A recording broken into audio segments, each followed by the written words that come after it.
We'll move on and we can talk about Nottingham Forest. Paul, I want to pick up on that point earlier. We discussed Elliot Anderson talking of Newcastle. What do you think Nuno and the club can expect from him? And given the valuation of the deal, will he be expected to start weekly?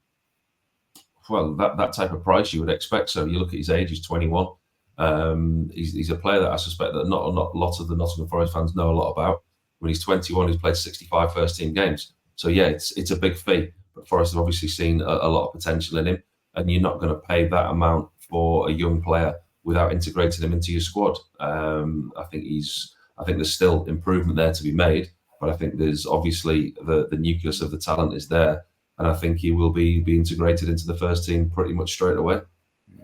Pete, we've seen a couple of departures already from the City ground, one of which was Orel Mangala. Are we expecting some replacements across the pitch for some of those sort of fringe players, if you like to refer to them as that, going into next season? Yeah, I still expect Nottingham Forest to be busy in the summer transfer window. Obviously, they have moved on Nia Kate, who's set to join Lyon. Mangala has made his loan move to Lyon permanent, so that helps with the PSR calculations. But I still think Forest, we know under Maracanakis, they do like to do a few deals in the summer transfer window. They've been very active in the last few windows as well, and I don't think that will change despite them being charged with points deductions last season for breaching the profit and sustainability rules as well. You look at that Forest squad, there's a lot of players in there, fringe players who maybe will want to move on and look for replacements for them. I think you've got a lot of players now. Centre back is an area of the team I think that needs strengthening. When you've got Nia Kate leaving, Joe Worrell fully expected to leave as well. So it only leaves them with 3 centre backs, and one of them is Murillo, who's strongly linked with a move away as well from the City ground, with the likes of Chelsea being strongly linked with him, and also potential interest from Liverpool and Tottenham in him as well. So, and if there's a deal to be done, the Greek owners do like to wheel and deal. So I fully expect Forest to be busy in that window. And I think the key for Forest during this June 30th deadline was to keep hold of Murillo and Morgan Gibbs White as well, who's also attracted a lot of interest. So selling those other players has probably eased concerns that maybe they could be forced to cash in and sell those players on the cheap. One name that hasn't been mentioned yet, Pete, Callum HudsonAdoi. What's his sort of valuation in today's market, and which clubs are interested or could potentially try and purchase the winger this summer? Yeah, I think Forest took a bit of a gamble on HudsonAdoi because his career wasn't going anywhere at Chelsea, but it really paid off for them. He was outstanding for them, especially in the second half of the season. Played a key role in them staying in the Premier League as well. They got him for a real cheap deal. So if they get Callum HudsonAdoi playing like that on a regular basis, he's easily a £30 million player for me. He can give you goals, he can provide assists, and he's a direct runner as well. So I think for Forest right now, they'll be hoping that HudsonAdoi will remain at the club. There has been a few whispers that Tottenham have been keeping tabs on a situation. There's been interest from foreign clubs in the past as well in HudsonAdoi, so I'm sure there'll be some foreign teams keeping tabs on him as they did when he was at Chelsea as well. But I think as it stands right now, I fully expect HudsonAdoi to remain at Forest. I think the player himself is happy there, and Forest are, as I said, determined to keep hold of him.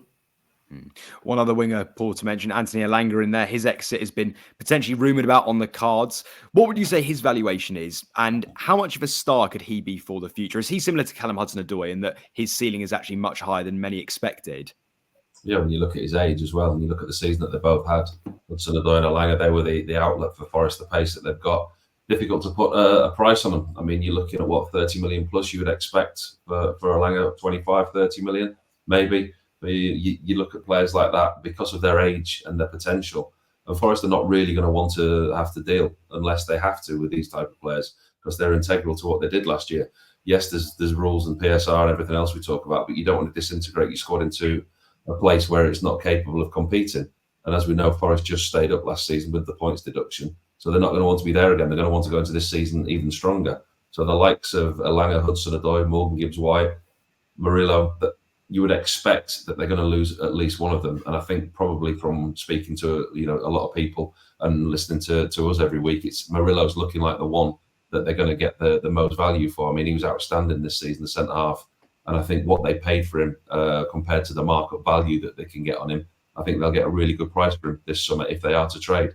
The forward-thinking players, I think they'll be less inclined to trade with. But yeah, their value has certainly increased, which is it's good business by Forest. We've seen a scattergun approach of them with the amount of players that they've bought. But actually, when you look at these type of players, you look at HudsonAdoi, you look at Gibbs-White, you look at Langa and Murillo, specifically those 4 players. The increase in the value in those players in 12 months has been quite, it's been quite remarkable.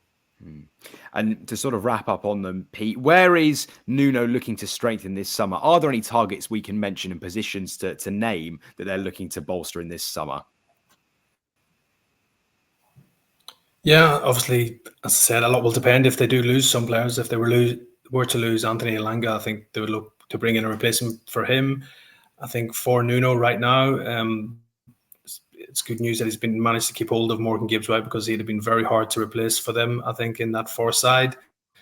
Obviously, Elliot Anderson's a big signing for them, 30-odd million pounds on him. So, as I said, he will come into that midfield and bolster that area of the team as well. And he's a versatile player as well, Anderson. He can play wide, or he can play anywhere across that front line as well as in midfield as well. But I think, as I mentioned earlier, I think centre-back is going to be an area of the team that Nuno will be looking to strengthen. They've brought in another goalkeeper as well from Brazil. So he'll be coming in hoping to be number 1 choice goalkeeper at the City Ground. And I still think probably a striker for Forest is probably a key area. Chris Wood did a very good job last season. He scored a number of crucial goals to help them stay up as well.